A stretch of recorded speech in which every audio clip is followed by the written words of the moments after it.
South Korea's new president says the country needs to balance its diplomacy. Code for get closer to China. Bad idea, because every time South Korea leaned towards Beijing, it got punched in the face economically.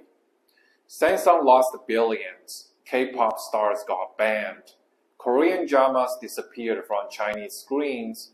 China doesn't do friendship. It does obedience. And if South Korea hugs China too tight, it's not just democracy that's at risk. It's the economy, the culture, and national dignity. Let's rewind to 2016. South Korea agreed to deploy the US THAAD missile system for self-defense. China freaked out. And what happened next? Korean corporation Lotte, the company that offered land for the THAAD missile site, was kicked out of China, losing $2 billion. K-pop concerts cancelled. K-dramas pulled from Chinese platforms. Korean celebrities ghosted by Chinese media overnight. Group tourism from China to Korea banned.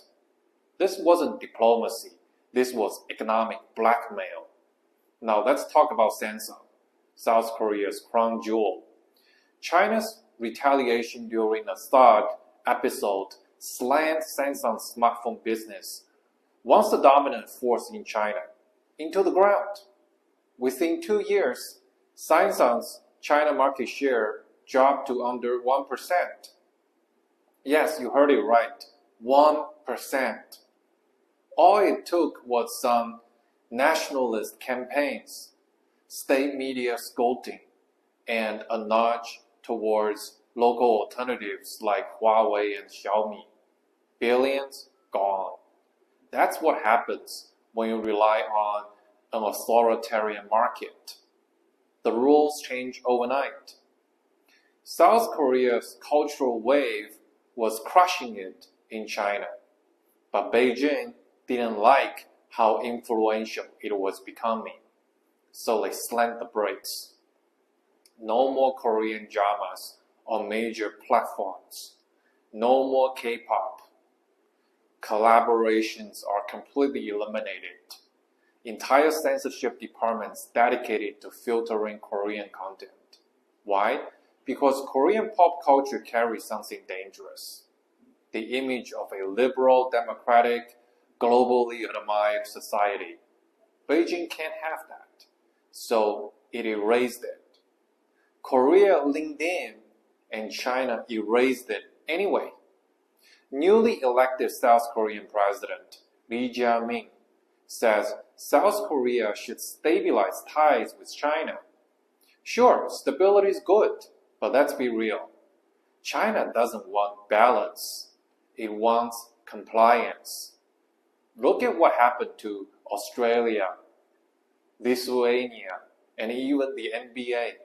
Say the wrong thing about Taiwan or Hong Kong, and boom, your exports, business deals, and celebrity endorsements are gone. South Korea is one of the most open, innovative economies in the world. It thrives on freedom, rule of law, and global trust. Getting too cozy with China threatens all of them. South Korea doesn't need to fight China, but it must stop fearing it. Trade? Sure. Diplomacy? Of course.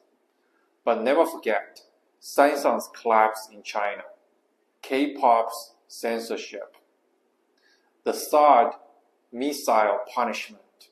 China plays hardball, and if you bend over, it only bends you further. The best way to protect South Korea's economy isn't to balance with Beijing.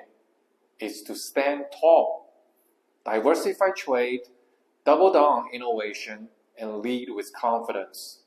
Because if you lean too close to China, you might not get back up. If you believe South Korea should lead, not kneel, hit like, subscribe, and drop your thoughts in the comments. Should Seoul play nice with Beijing or draw a line? Let's talk.